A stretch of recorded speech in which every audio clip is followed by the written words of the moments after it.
Hace 3500 años, Dios escribió con su propio dedo y en tablas de piedra una suprema ley. Si se hubiera obedecido, en el mundo habría felicidad, armonía, paz y prosperidad. Sin embargo, hoy los hombres intentan rechazar esa ley, incluso hasta destruirla. Escuchemos a continuación al pastor Esteban Bor en la presentación titulada Un ataque audaz contra la ley. Padre Celestial, en estos momentos nos acercamos a tu trono a través de la oración para pedir que tu Santo Espíritu abra nuestras mentes y nuestros corazones para que podamos escuchar tu voz y para que podamos obedecerla. Sabemos, Señor, que tú responderás esta oración porque la elevamos a ti con toda sinceridad. En el nombre de Cristo Jesús. Amén.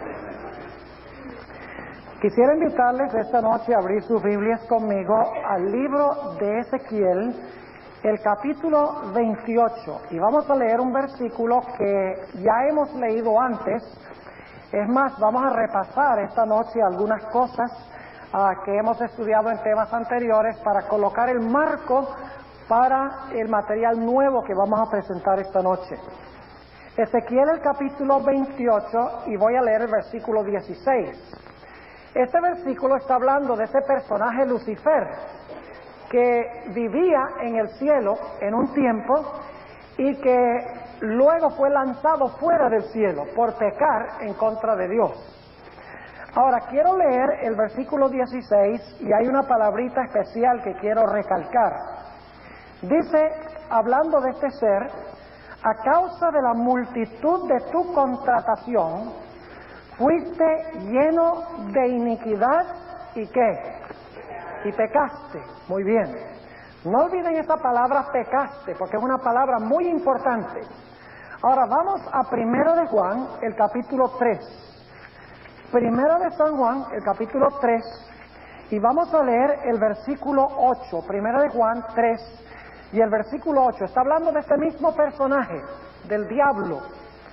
Dice allí, en Primera de Juan 3 y el versículo 8, el que hace pecado es del diablo, porque el diablo peca ¿desde cuándo? Desde el principio.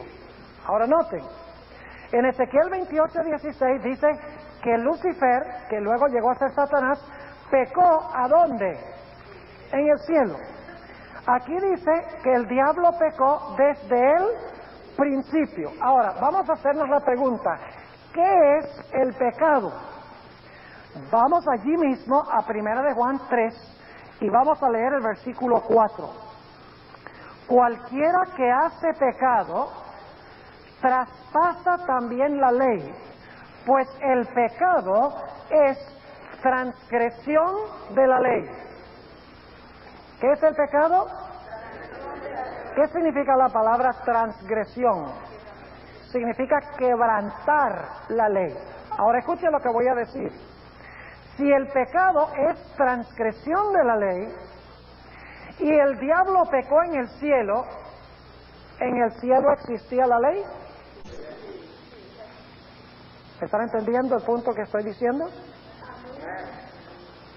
Si dice aquí que el diablo peca desde el principio,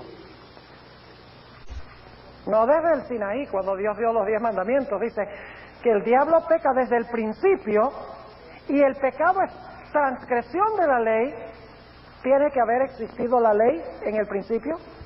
Claro que sí.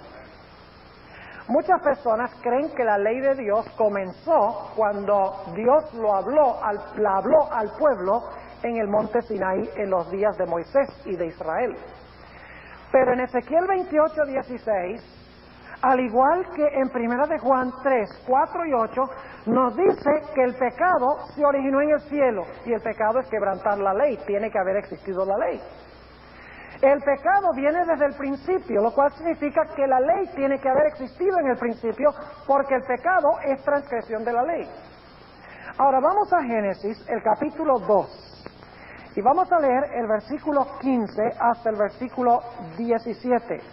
Génesis 2 y el versículo 15 hasta el versículo 17. Dice: tomó pues Jehová Dios al hombre y le puso en el huerto de Edén para que lo labrara y lo guardase. Y mandó Jehová Dios al hombre diciendo: de todo árbol del huerto comerás, mas del árbol de la ciencia del bien y del mal no comerás de él, porque el día que de él comieres, morirás. ¿Era este un mandamiento de Dios? ¿Mandó Dios esto?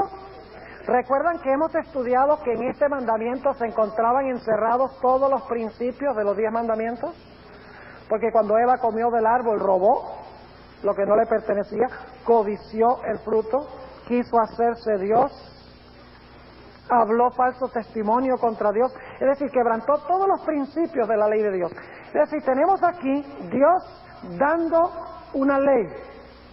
Ahora, ¿qué dijo Dios que iba a suceder si ellos quebrantaban esa ley? Vamos a Romanos el capítulo 5. Vamos a ver cómo se llama lo que ellos hicieron cuando quebrantaron esa ley. Romanos 5 y el versículo 12. Romanos 5 y el versículo 12. Dice: de consiguiente vino la reconciliación por uno, así como el pecado entró en el mundo por un hombre. ¿Qué fue lo que entró? El pecado. ¿Y cuál es ese hombre? Adán. Entonces yo pregunto, ¿Adán pecó?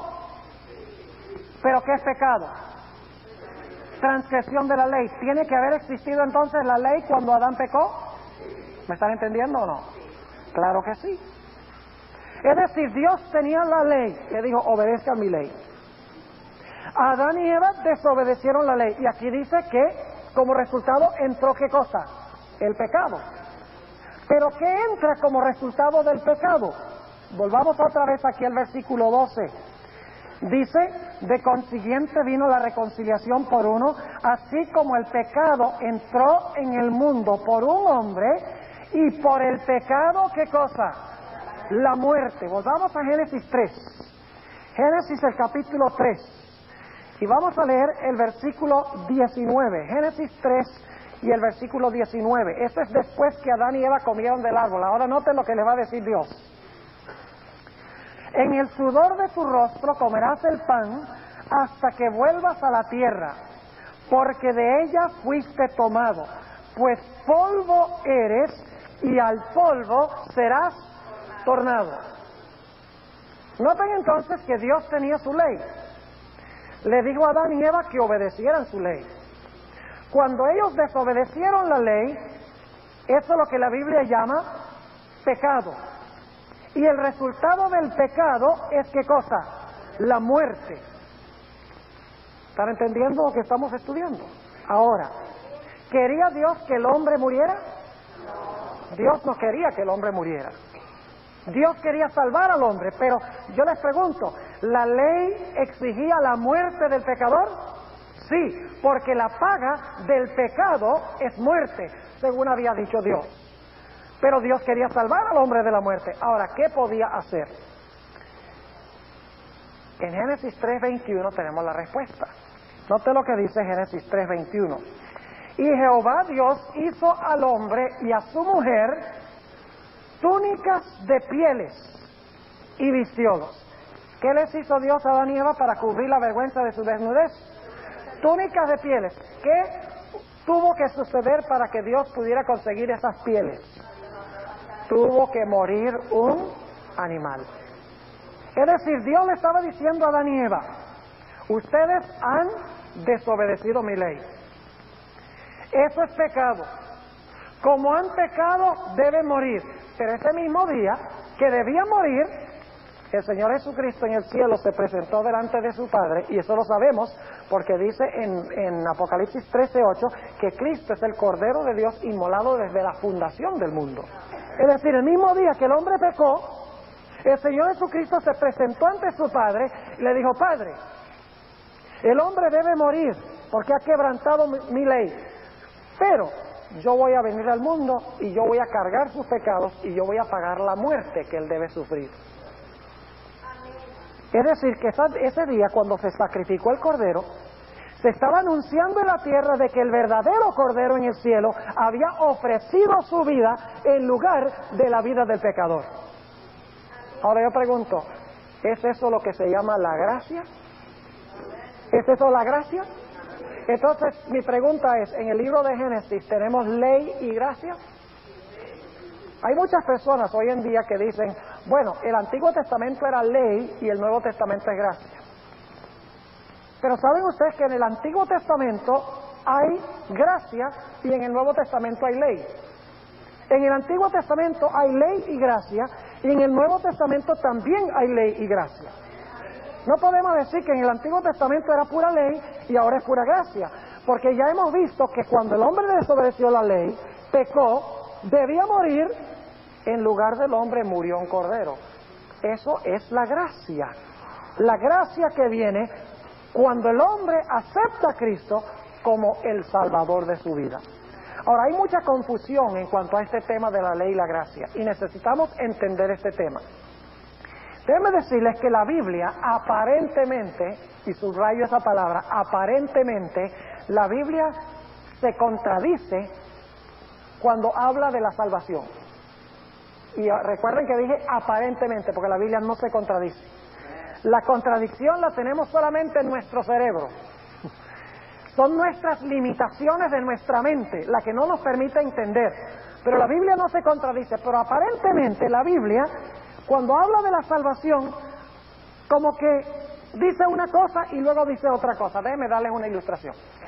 En el libro de Efesios, el capítulo 2 y el versículo 8 y 9, no necesitan buscarlo, nada más lo voy a mencionar, porque ustedes van a recibir una copia completa del tema esta noche, pueden buscar todos los versículos. Pero en Efesios 2, 8 y 9 dice, porque por gracia sois salvos a través de la fe. Y esto no de vosotros, mas es don de Dios, no por obras para que nadie se gloríe. Es decir, allí dice que la salvación es por gracia a través de la fe. Pero el problema es que Apocalipsis 22 y el versículo 12 dice que cuando Cristo venga,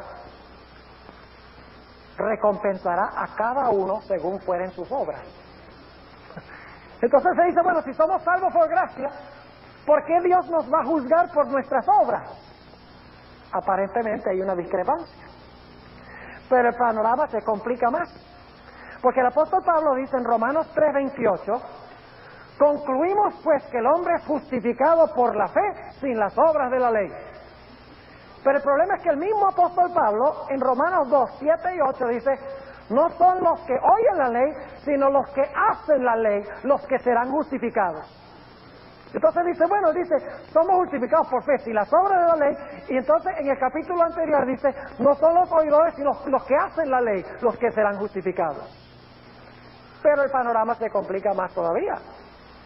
Porque encontramos que el apóstol Pablo, cuando dice que el hombre es justificado por fe, sin las obras de la ley, en Romanos 4, el apóstol Pablo usa el ejemplo de Abraham para comprobar su punto. Dice, porque nuestro padre Abraham fue justificado por fe y no por obras.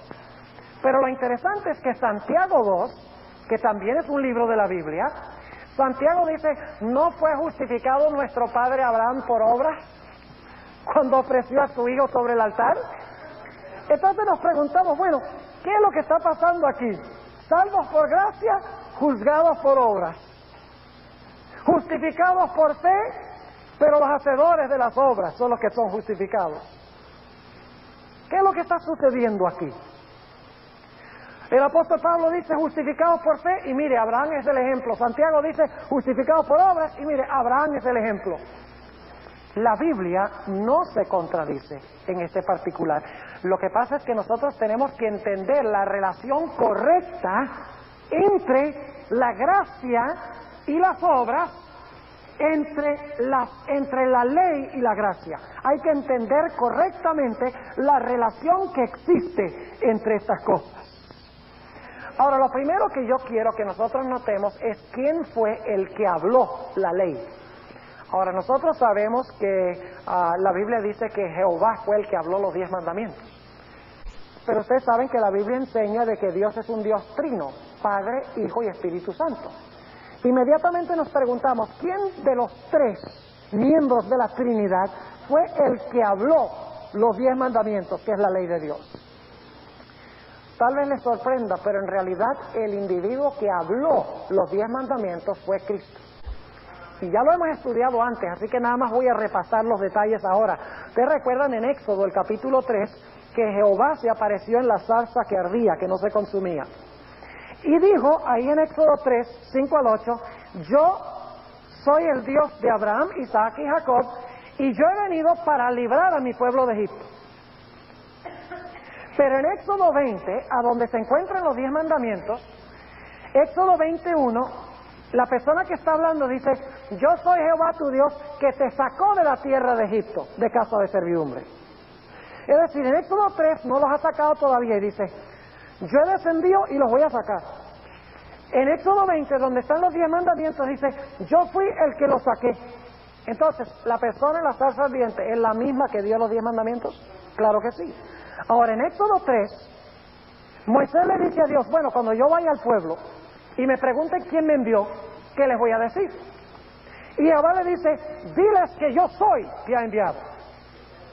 Ahora, más adelante, en Juan 8:58, el Señor Jesucristo, hablando con los judíos, dice, de cierto os digo, antes que Abraham fuese, yo soy.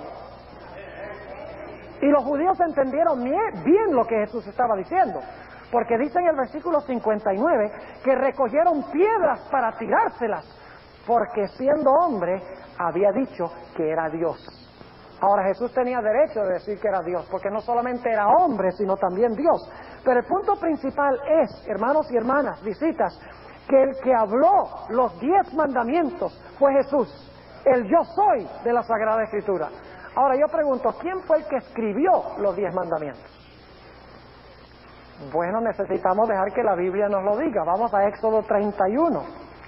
Éxodo, el capítulo 31. Ahora déjeme preguntarle, si Jesús habló los 10 mandamientos son la ley de quién? Si Cristo habló los 10 mandamientos son la ley de quién? De los judíos. De Moisés.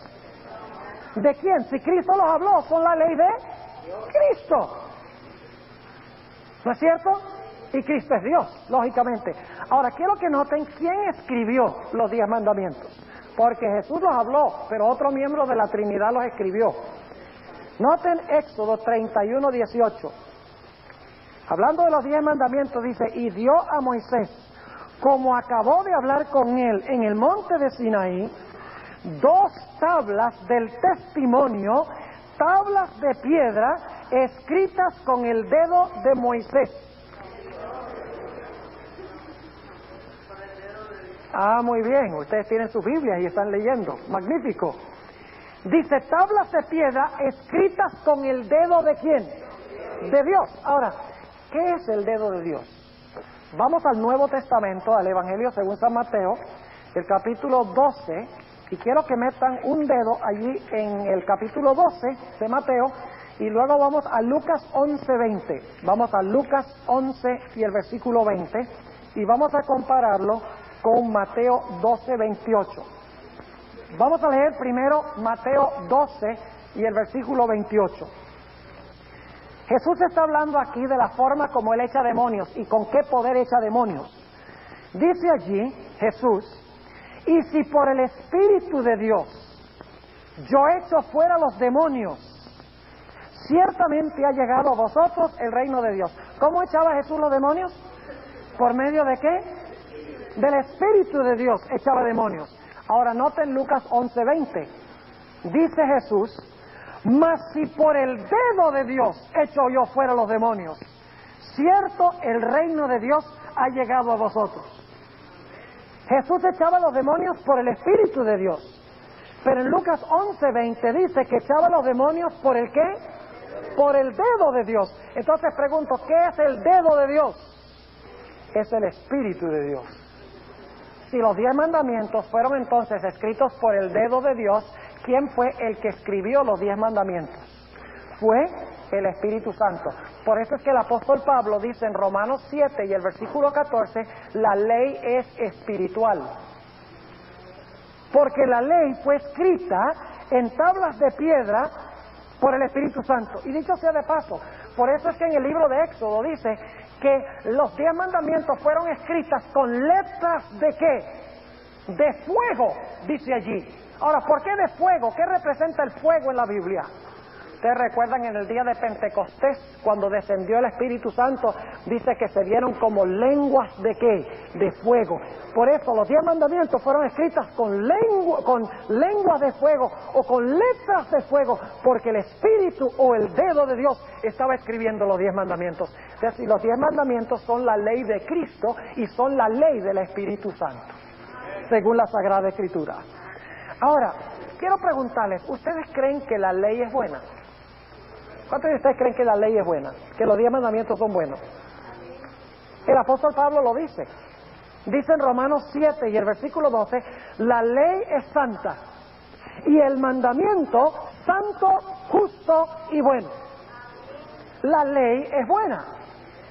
¿Cuántos de ustedes creen que el mandamiento que dice no hurtarás es un buen mandamiento? ¿Creen que es bueno? ¿Sí? ¿O les gustaría que no hubiera ese mandamiento? Estaría en peligro la propiedad de todo el mundo. ¿Cuánto les parece el mandamiento bueno que dice no cometerás adulterio? Si no tuviéramos ese mandamiento, las esposas estarían todas en peligro. ¿Cuánto les parece bueno el mandamiento que dice no matarás? Dios dio ese mandamiento como algo bueno para protegernos y bendecirnos. ¿Cuántos creen que el mandamiento que dice honra a tu padre y a tu madre es un buen mandamiento? Es un buen mandamiento, ¿verdad, padres? Ojalá se siguiera hoy en día, ¿verdad? ¿Cuántos creen que el mandamiento que dice no chismearás, no dice eso? Dice no hablarás falso testimonio contra tu prójimo. ¿Cuántos creen que ese mandamiento es bueno? Ah, los mandamientos entonces son ¿qué? Los mandamientos son buenos. Es más, los 10 mandamientos definen todo lo que es bueno. Los 10 mandamientos son una transcripción o un reflejo, una copia del carácter de Dios. Esta noche cuando ustedes salgan van a recibir una hoja a donde se compara Dios y su ley. Y van a encontrar que los mismos rasgos de carácter que tiene Dios son las características que tiene la ley. Porque la ley es un reflejo de cómo es Dios. Nos define todo lo bueno en cuanto a Dios. ¿Qué significa una sociedad buena? La ley tiene que ver con relaciones entre una persona y otra. Describe relaciones ideales, perfectas, buenas, santas, ideales entre personas y entre personas y Dios. Es decir, la ley es buena según el apóstol Pablo. ¿Cuántos de ustedes han comprado alguna vez un automóvil nuevo, un carro nuevo? ¿Han comprado un carro nuevo? ¿Se han dado cuenta que en la guantera hay un librito que se llama Manual del Dueño? ¿Cuántos de ustedes creen que ese manual es bueno? Pero tiene muchas leyes y reglas, ese manual, ¿cierto? Y dice, pero a mí no me gusta seguir esas reglas. ¿Que tengo que echar la gasolina aquí? ¿Qué tal si yo quiero echar arena en vez de gasolina? ¿Lo puede hacer? Claro que lo puede hacer, pero también puede pagar al mecánico. Dice, aquí dice echar agua. No, yo no voy a echar agua, ahí voy a echar gasolina. ¿Qué le parece? ¿Ese manual es bueno? Pero ese manual prohíbe ciertas cosas. Dice que algunas cosas no son buenas. Claro que sí. Y dice que es bueno para el carro. ¿Qué clase de gasolina? ¿Qué clase de aceite? ¿A dónde echarlo? ¿Dice todo eso? Claro que sí. Es decir, las reglas o las leyes son buenas. Quiero preguntarles, ¿cuántos de ustedes creen que los semáforos o las luces del tráfico son buenas? A veces cuando yo agarro una en rojo no estoy tan seguro que son buenas. Pero déjeme decirle, si no hubiera, rapidito sabría yo que son buenas. ¿Qué sería Fresno si no hubiera luces de tráfico? Sería un desastre. Y habría montones de muertos y de heridos. Es decir, el propósito de los semáforos, de las luces, es proteger la vida de la gente. Es traer bendición y proteger a los ciudadanos. ¿Cuántos de ustedes les gustaría que en los Estados Unidos se eliminaran todas las leyes que hay? Dice, oiga, pastor, sería esto un desastre completo. Sí, porque la ley es buena. La ley es santa, la ley es justa, la ley es como es Dios en su carácter. Y eliminar la ley sería como eliminar a Dios. Porque lo que la Biblia dice de la ley, lo dice también de Dios. Si ustedes leen en Deuteronomio 6:24, dice que Dios dio los 10 mandamientos para el bien del pueblo de Israel, para su gozo y para su felicidad. Ahora necesitamos recordar que aunque la ley es buena, cuando una persona desobedece la ley, inmediatamente la ley detecta ese pecado. Lo consigue, lo halla. Y no estoy hablando solamente de pecados externos, de malas acciones. Cuando yo peco en mis pensamientos y en mis sentimientos, en mi corazón, inmediatamente la ley se mete y dice, ajá, te descubrí. Porque el propósito de la ley es mostrar qué es bueno y al mismo tiempo desenmascarar el mal. Note lo que dice Romanos, el capítulo 3 y el versículo 20 sobre este punto. Romanos, el capítulo 3 y el versículo 20. Dice lo siguiente: porque por las obras de la ley ninguna carne se justificará delante de él, porque por la ley es el conocimiento del pecado. Es decir, por medio de la ley yo conozco ¿qué cosa? El pecado. Es decir, si no hubiera ley, yo no sabría que existe ¿qué? El pecado. Noten también Romanos 7 y el versículo 7. Romanos el capítulo 7 y el versículo 7. El apóstol Pablo dice, ¿qué pues diremos? ¿La ley es pecado? En ninguna manera, responde Pablo. Empero yo no conocí el pecado, sino por la ¿qué? Por la ley, porque tampoco conociera la concupiscencia, es decir, la codicia, si la ley no dijera no codiciarás. Lo que está diciendo es que si no hubiera una ley que dice no codiciarás, yo no sabría que la codicia es mala. Es decir, el propósito de la ley es revelar lo que es perfecto y bueno, pero lo que no está en armonía con la ley lo detecta y lo consigue y lo busca y dice, ajá, estás haciendo mal. Y dicho sea de paso, la ley no solamente busca las acciones externas, sino las intenciones del corazón. Por eso el Señor Jesucristo dijo, habéis oído en el antaño, no cometeréis adulterio, mas yo os digo que cualquiera que mira a una mujer para codiciarla, ya adulteró en su corazón. Jesús fue mucho más allá de la letra de la ley. La hizo más exigente. Algunos dicen que Cristo eliminó la ley. Que va, en vez de eliminarla, la hizo más exigente. Porque la llevó no solo a las acciones, sino a las intenciones del corazón. Jesús dice, habéis oído en el antaño, no matarás. Pero yo os digo que cualquiera que se enoja con su hermano, ya cometió asesinato en su corazón. Es decir, Jesús hizo mucho más exigente la ley. Lleva la ley hasta los sentimientos y hasta las emociones del corazón. Así que la ley, según la Biblia, detecta el pecado. Y cuando la ley detecta el pecado, la ley dice, págame. Págame. Tú violaste mis principios, págame. Dicho sea de paso, la ley no tiene misericordia. No es el trabajo de la ley tener misericordia. El trabajo de la ley es mantener lo que es puro, santo y bueno y detectar y condenar todo lo que es malo. Ese es el propósito de la ley. La ley no lo puede salvar a usted, no puede tener misericordia con usted. El propósito de la ley es detectar el pecado y cuando lo detecta dice, ajá, pecaste, ahora págame. ¿Y cuál es la única forma que nosotros podemos pagarle a la ley por haberla quebrantado? Noten Romanos el capítulo 6 y el versículo 23. Romanos el capítulo 6 y el versículo 23 nos dice cuál es la única forma en que yo puedo pagarle a la ley por lo que yo he hecho en violación de sus principios. Romanos el capítulo 6 y el versículo 23 dice, porque la paga del pecado es ¿qué cosa? Es muerte. Es decir, la ley que es santa y buena, cuando hay alguien que hace algo que no es santo y bueno, dice, te descubrí. Quebrantaste mis principios. Ahora, como quebrantaste mis principios, necesitas ¿qué cosa? Necesitas morir, pagar con tu muerte. Déjeme preguntarle, ¿la ley es mala porque exige la muerte? ¿Ustedes creen que la ley es mala porque exige la muerte? ¿Dónde está el problema? ¿Con la ley o con el pecado? Algunos dicen, me deshago de la ley y problema resuelto. No, porque el problema no es con la ley. El problema es con ¿qué cosa? Con el pecado. ¿Qué es lo que hay que arreglar? ¿La ley o el pecador? Hay que arreglar al pecador, ¿verdad? Y entonces cuando la ley dice, detecté tu pecado y ahora tienes que pagarme con la muerte, ahora yo digo, pero yo no quiero morir. ¿Cómo me puedo salvar? Y le digo a la ley, ¿cómo me puedo salvar? Dice, ese no es mi problema. ¿Cómo tú te vas a salvar? Ese no es mi problema. Yo sencillamente digo lo que es bueno y exijo que se haga el bien, y si no se hace, mi función es decirte que tienes que morir.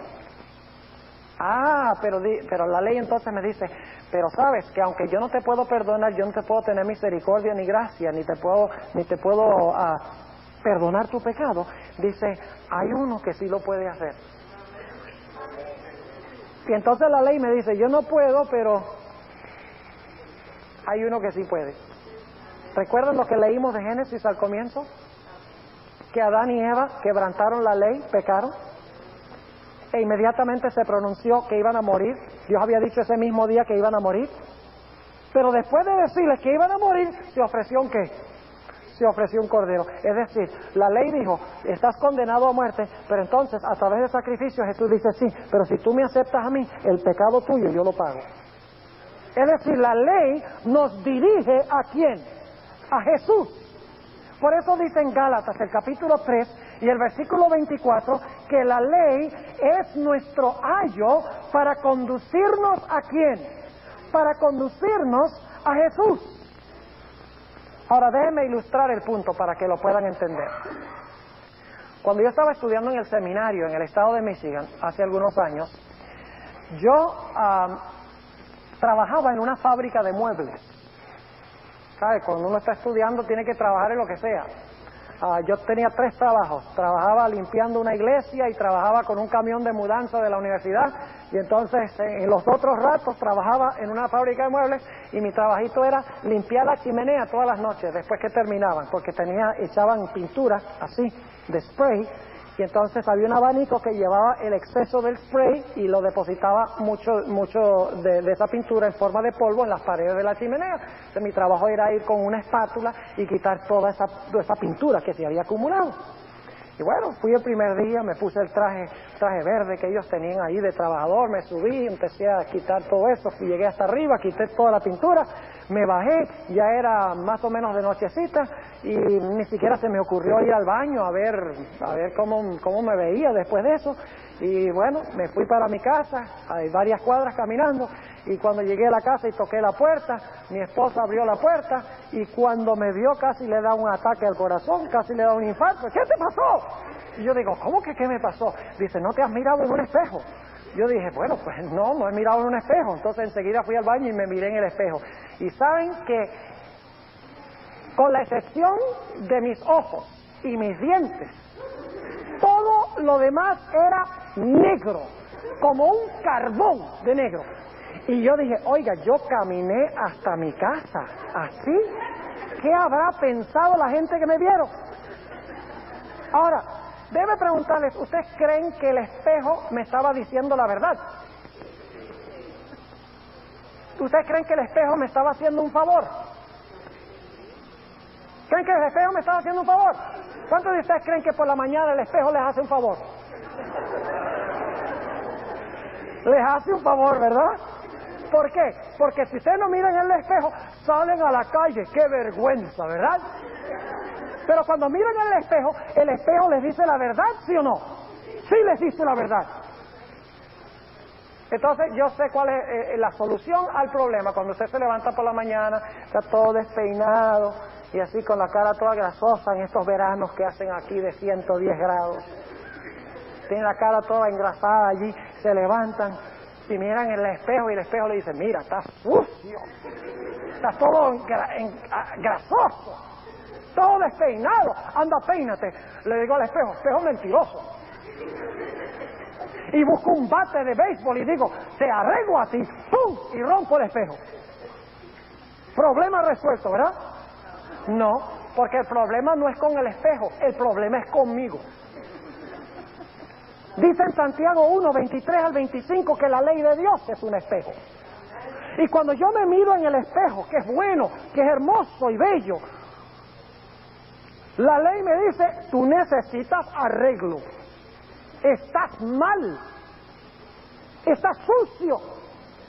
¿Ustedes creen que la ley me está haciendo un favor? Escuchen bien lo que voy a decir. Si usted se deshace de la ley, usted también se deshace de la necesidad de Cristo. Porque la ley me muestra mi pecado, y cuando me muestra mi pecado es que yo siento la necesidad de que Cristo me arregle el problema.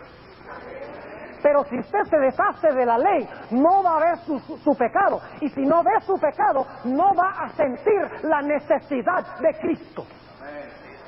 ¿Me están entendiendo lo que estoy diciendo? Porque muchos cristianos dicen, no, eso es la ley, los 10 mandamientos, eso fue clavado en la cruz. Cuando el Señor Jesucristo murió, ya no más ley. Pero el problema que tenía el hombre no era con la ley, porque la ley es buena. El problema que tenía era con el pecado. Cristo no vino a morir por la ley, Cristo vino a morir por el pecado. Cristo no vino a quitar la ley, Cristo vino a quitar el pecado. Decir que Cristo se deshace de la ley es como decir que yo me deshago del espejo. El espejo no me puede limpiar, pero sí me muestra que necesito limpieza. Pero si no tengo espejo, no voy a ir al agua ni al jabón. Es decir, el espejo me dice, tú necesitas agua y jabón, y entonces yo voy al jabón y a usar el jabón y el agua. Asimismo la ley me dice, tú estás sucio, tú necesitas arreglo, ve al jabón y el agua, ve a Cristo para que te limpie de toda tu maldad. La ley me manda ¿a quién?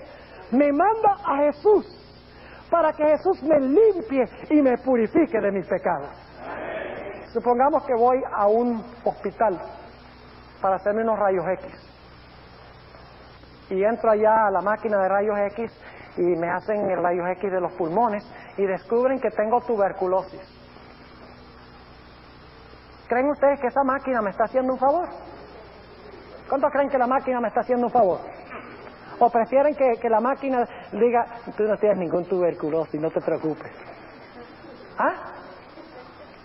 ¿Cuántos van a ir a un médico para que le curen de tuberculosis si no saben que tienen tuberculosis? Nadie. Nadie va a ir a buscar un remedio para una enfermedad que no sabe que tiene. ¿Me están entendiendo? Pero cuando los rayos X me dicen que tengo tuberculosis, ¿qué hago yo? Yo digo, a mí no me gusta esa máquina.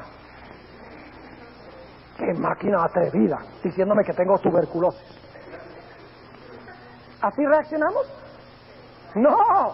Digo, gracias al Señor por la máquina de rayos X.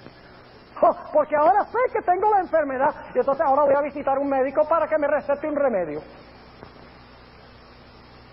La ley de Dios es como la máquina de rayos X. Detecta, busca, consigue el cáncer del pecado, afuera y por dentro, y lo revela, lo trae a la luz, y dice, mira, tú tienes un problema, tú tienes una enfermedad mortal, que si no buscas a alguien que te lo cure, te vas a morir. Y entonces yo digo, ¿y qué puedo hacer? Él dice, bueno, el papel mío no es curar esa enfermedad, pero hay un médico que te lo puede curar, ve allá. Y entonces los rayos X me mandan al médico. Asimismo, la ley me manda ¿a quién? La ley me manda a Jesús. Cuando veo que tengo tuberculosis del pecado en mi ser, la ley me dice, mira, tienes tuberculosis. Y por lo tanto me manda a Jesús para que Jesús me cure del pecado. Pero si yo no tengo la ley para mostrarme mi enfermedad, yo no voy a sentir ninguna necesidad de Jesús. Y por eso es que el diablo se las ha arreglado para tratar de eliminar la ley, para tratar de deshacerse de la ley aún entre los cristianos. Yo he escuchado a ministros cristianos decir, este mundo sí está malo. Fíjense, tanto crimen, tanto sexo ilícito, tanta pornografía, tanta maldad, tantas drogas, videos malvados, llenos de violencia. ¡Qué lindo sería si el mundo viviera por los 10 mandamientos! Pero solamente unos pocos minutos más tarde, hablando con ese mismo pastor, dice, no, el cristiano no tiene que guardar la ley porque la ley fue clavada en la cruz. Nunca he podido entender cómo pueden decir que ojalá pudiera todo el mundo observar la ley de Dios y luego decir que la ley de Dios ha sido eliminada en la cruz. ¿Para qué Cristo iba a eliminar una ley buena? El que hay que arreglar, el que hay que enderezar no es la ley buena, santa, justa. El que hay que enderezar es ¿quién? Soy yo, el pecador. El problema es con el pecado. Noten que no dice la Biblia, porque la paga de la ley es muerte. Dice la paga del ¿qué? Del pecado es muerte. Lo que hay que arreglar entonces es ¿qué cosa? Hay que arreglar el pecado. Déjenme darles otra ilustración. Supongamos que una vez yo estoy andando por esta calle, la First, aquí, 70 millas por hora. Por allá arriba, llegando a Ashland, me para un fiscal, policía, y dice, ¿sabe usted que estaba corriendo a 70 millas por hora en una zona de 40? Y yo digo, bueno, sí, no, estaba como distraído, no me había dado cuenta. Dice, ay, señor fiscal, por favor, perdóneme. Le dice, no, yo no lo puedo perdonar, porque usted ha quebrantado la ley y la ley exige que usted pague una multa. ¿Tiene razón el fiscal en decir eso? ¿Tiene razón? Puede ser que a usted no le guste ese fiscal, pero ese fiscal está haciendo lo que debe. Está exigiendo que se le pague la transgresión de la ley. Ahora supongamos, y esto no pasa en la vida real, es una ilustración. Supongamos que el fiscal dice, mire señor Bor, porque tiene mi licencia, dice, ¿usted está arrepentido por lo que hizo? Sí, yo reconozco que no debería haberlo hecho. ¿De verdad está triste por lo que ha hecho? Sí, señor fiscal, estoy muy triste por lo que he hecho. Dice, ¿sabe que yo no le puedo perdonar la multa? Porque si le perdono la multa, entonces la ley no recibe su justo pago. Yo le digo, yo sé, señor fiscal, yo tengo que pagar la multa. Él dice, yo voy a hacer algo. Yo veo que usted está triste y arrepentido por lo que hizo. Yo voy a ir a la jefatura y yo le voy a pagar la multa. Ahora, eso no pasa en la vida real.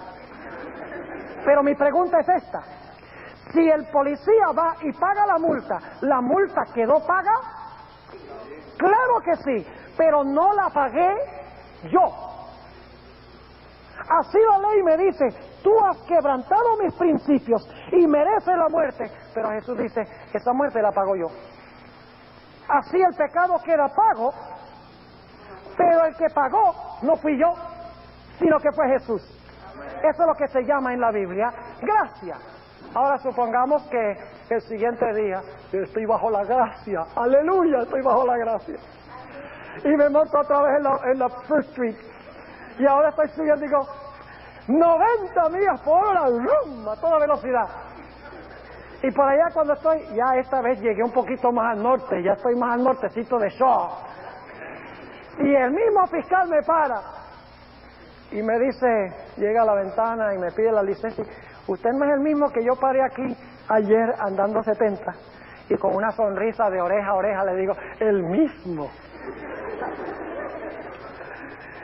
Y el fiscal dice, el policía dice, oiga, ¿y usted no aprendió nada de la experiencia de ayer? Y yo le digo, claro que aprendí que usted está pagando. ¿Qué cree usted que va a hacer ese policía? No solo me va a cobrar la multa de ese día, sino que me va a cobrar la multa del día anterior también. Es decir, porque estamos bajo la gracia, no nos da el derecho de violar la ley. Cada vez que yo voy por la First Street ahora, yo digo, no, el fiscal tuvo gracia conmigo, bueno, entonces ando a 40 millas por hora. ¿Están entendiendo lo que estoy diciendo? Es decir, que estar bajo la gracia significa que otro pagó mi multa, pero no significa por eso que yo tengo licencia para desobedecer la ley de Dios. Ahora fíjense, cuando yo vengo a la cruz, cuando la ley me dice, tú violaste mis principios y mereces la muerte, la ley me manda a Jesús, a la cruz de Cristo. Y cuando yo veo en la cruz colgado a Jesús, veo su espalda lacerada por el látigo cruel de los romanos, veo esas estacas en sus manos y en sus pies, veo cómo le chorrea la sangre por el rostro, por la corona de espinas que está sobre su cabeza. Veo cómo la Biblia dice en Romanos 8:32 que el Padre no pudo ni siquiera librar a su propio Hijo de la cruz. Y oigo a Jesús diciendo, mi Padre, Dios mío, ¿por qué me has desamparado? Yo le digo a Jesús cuando vengo a la cruz, le digo, Señor, ¿por qué? ¿Por qué esto? Y Jesús dice, la paga del pecado es muerte. ¿Creen ustedes que cuando yo veo eso yo voy a querer seguir pecando? ¿Creen ustedes que yo voy a odiar el pecado ahora? Claro, cuando yo veo, hermanos y hermanas, visitas, lo que hizo el pecado con mi querido Jesús, yo no voy a querer más nada con el pecado. ¿Saben por qué pecamos tanto? Porque quitamos nuestros ojos de la cruz. Porque quitamos nuestros ojos de Jesús, porque no recordamos cuánto costó el pecado al unigénito Hijo de Dios.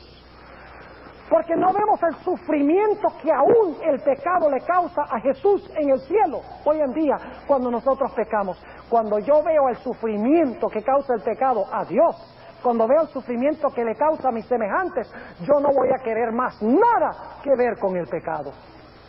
Ahora fíjense que cuando yo vengo a la cruz y he pecado, el Señor Jesucristo me dice: hijo, yo te perdono. Hija, yo te perdono porque tú me has aceptado. Es decir, mi muerte está en lugar de tu muerte. Y yo te doy mi vida en lugar de tu vida pecaminosa. Y Él me acepta y me reconoce como si nunca hubiera pecado. Gloria a Dios. Pero hace más. Muchos cristianos se conforman nada más con el perdón. Dicen: el Señor me perdonó y ya yo no tengo que preocuparme, yo puedo seguir viviendo como siempre he vivido. Pero cuando yo vengo a la cruz, el Señor Jesucristo no solamente me perdona el pecado, no solamente limpia mi ser, limpia mi corazón, sino que la Biblia dice que Él ahora toma su ley y la escribe en mi corazón. Ahora escuchen, mucha gente habla del antiguo pacto y el nuevo pacto y complican el panorama. Pero el asunto de los dos pactos es muy fácil de entender. En el antiguo pacto dice la Biblia que los 10 mandamientos estaban escritos en tablas de piedra. Y el problema, si ustedes leen en Hebreos el capítulo 8, en un momento vamos a ir allí, en Hebreos el capítulo 8 dice que el pueblo de Israel no pudo obedecer los 10 mandamientos. ¿Saben por qué? Porque los 10 mandamientos estaban en tablas de piedra y ellos todo el tiempo estaban comparando su vida con las tablas de piedra. ¿O será que he hecho esto? ¿Será que no he hecho aquello? Todo el tiempo estaban comparándose con la ley en las tablas de piedra. Pero bajo el nuevo pacto, Dios toma los 10 mandamientos y lo escribe ¿dónde? ¿Los escribe dónde? Los escribe en el corazón. Mi pregunta es, ¿son los mismos mandamientos? ¿Cambian los mandamientos? No, lo que cambia es el lugar a donde están escritos. ¿Entiendan bien? No cambian los mandamientos, sino que Dios, en vez de tomar los mandamientos y ponerlos en tablas de piedra, donde yo todo el tiempo estoy comparando para ver si estoy alcanzando la estatura y la medida, Dios dice: no, yo tomo mi ley y la pongo en tu corazón. Y entonces ahora, como está en tu corazón, tú vas a hacer automáticamente lo que es agradable delante de mis ojos. Como dice en el Salmo 40 y el versículo 8, dice: me deleito en hacer tu voluntad, tu ley está escrita en mi corazón. Cuando Cristo nos perdona y nos limpia, nos regenera, entonces Él dice: yo también quiero escribir mi ley en tu corazón, mis mandamientos en tu corazón. Y toma los mandamientos y los escribe, ya no en las tablas de piedra, sino en las tablas del corazón. Y ahora yo automáticamente hago lo que Dios quiere que yo haga. Note lo que dice en el libro de Hebreos. El libro de Hebreos, el capítulo 8. Vamos a leer en cuanto a esta hermosa promesa de Dios. Hebreos, el capítulo 8, y vamos a leer empezando en el versículo 7. Hebreos, el capítulo 8 y el versículo 7. Dice: porque si aquel primero, es decir, el primer pacto, fuera sin falta, cierto no se hubiera procurado lugar de segundo, es decir, otro pacto. Porque reprendiéndolos dice: he aquí vienen días, dice el Señor, y consumaré para con la casa de Israel y para con la casa de Judá un nuevo pacto. ¿Qué promete Dios? ¿Un nuevo qué? Un nuevo pacto. Y ese nuevo pacto ya no hay ley, ¿verdad? Ese nuevo pacto ya Dios se deshizo de la ley y botó los 10 mandamientos. No. Note lo que sigue diciendo, versículo 9. No como el pacto que hice con sus padres, el día que los tomé por la mano para sacarlos de la tierra de Egipto, porque ellos no permanecieron en mi pacto. ¿Cuál fue el problema? ¿Con el pacto o con ellos? Con ellos, muy bien. Versículo 10. por lo cual este es el pacto que ordenaré a la casa de Israel. Después de aquellos días, dice el Señor, daré mis leyes en el alma de ellos, y sobre el corazón de ellos las escribiré, y seré a ellos por Dios, y ellos me serán a mí por pueblo. ¿Qué promete Dios hacer? Tomar su ley y ponerla ¿dónde?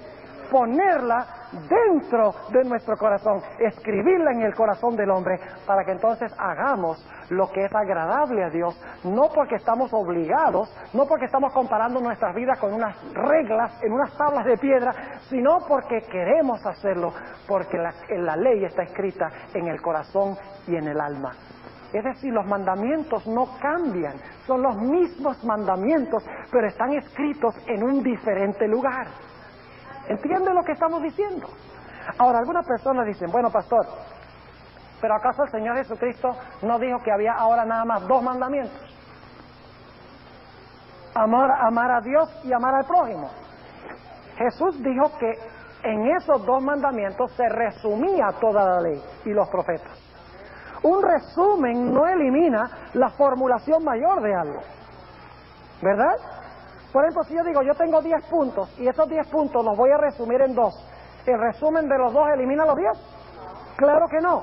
Sencillamente, ustedes saben que los 10 mandamientos estaban escritos en ¿cuántas tablas? 2 tablas. ¿Saben por qué? La primera tabla tiene que ver con nuestro deber para con Dios, y la segunda tabla tiene que ver con nuestro deber para con nuestro prójimo.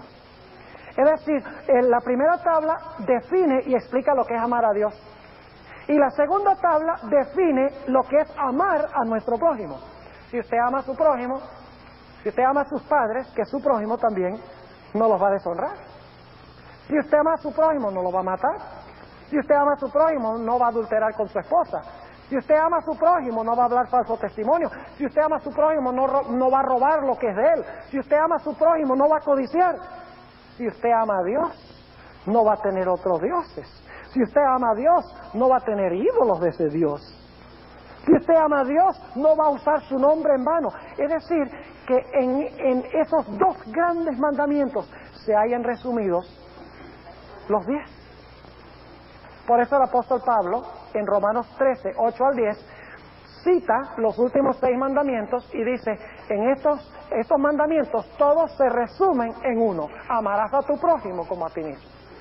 Y dicho sea de paso, cuando Jesús dio esta instrucción de que había 2 mandamientos grandes, ¿saben lo que dijo el que le había hecho la pregunta, que era un buen judío, un escriba judío? Le dijo a Jesús, has contestado bien. Si él hubiera pensado que Jesús estaba eliminando los 10 mandamientos, un escriba judío nunca hubiera dicho, has respondido bien. Pero él entendía que Jesús estaba resumiendo los 10 mandamientos. Pero algunos dicen, bueno, pastor, ¿acaso Jesús no abolió y eliminó la ley? En Mateo 5, 17 y 18 dice, hasta que pase el cielo y la tierra, Jesús hablando, ni una jota, ni una tilde perecerá de la ley. Algunos dicen, pero Jesús no los cambió. En el Salmo 89 y el versículo 34 dice Jehová, no alteraré mi pacto, ni cambiaré lo que ha salido de mis labios. Y los 10 mandamientos salieron de sus labios. Algunas personas dicen, bueno, pastor, si guardo nada más 9, debe ser suficiente, 90%. Santiago 2, 10 al 12 dice, porque el que guardare toda la ley y ofendiere en un punto, se hace culpable de todo. Nuestro Dios no es un Dios que acepta estilos cafetería. ¿Entiende lo que quiero decir por estilo cafetería? Usted pasa por la línea de la cafetería y escoge esto y escoge esto, no le gusta aquello, ¿eh? Entonces algunos con los mandamientos dicen, a mí me gusta este, y me gusta este, y me gusta este, pero aquel no me gusta. Dios no está en el negocio de la cafetería. O es todo con Dios, o es nada. Algunos dicen, bueno, pastor, pero no es suficiente el amor. ¿Suficiente amar? Yo estoy de acuerdo. Pero el apóstol Pablo dice que el amor es el cumplimiento de la ley. Porque la ley define lo que es amor. Así que es suficiente amar siempre y cuando usted reconozca que el amor es cumplir los principios de la ley de Dios. Lo que pasa es que la gente concibe del amor como un sentimiento, como algo así sin definición. Pero la Biblia nos dice que el amor es el cumplimiento de la ley. Dice en 1 de Juan 2, 3 al 5, que el que dice que lo conoce y no guarda sus mandamientos es mentiroso, y la verdad no está en él. Jesús dice, si me amáis, guardad mis mandamientos. En 1 de Juan 5:3 dice, sus mandamientos no son gravosos, es decir, no son penosos, no son difíciles de guardar. Hermanos y hermanas, apreciadas visitas, el Señor nos ha dado su ley para que podamos ver la seriedad y lo terrible que es nuestro pecado. Para que vayamos a Jesús y le digamos, Jesús, el pecado te clavó allá en esa cruz. Qué terrible es el pecado, Señor. Yo odio el pecado porque te clavó allí. Yo no quiero nada más que ver con el pecado. Perdóname, Señor. Y el Señor Jesucristo quita los pecados. Dice que nos limpia de toda maldad. Nos perdona los pecados, nos los quita. Y luego dice, pero hago más. No solamente te quito tus pecados, no solamente te perdono. Dice, ahora tomo mi ley y la pongo en tu corazón. Para que ahora guardes mi ley porque te deleitas, porque me amas tanto. Quiero preguntar en esta noche, ¿desean ustedes que Jesús perdone sus pecados y que escriba su ley en su corazón? ¿Ese es el deseo? Si es su deseo, levanten la mano.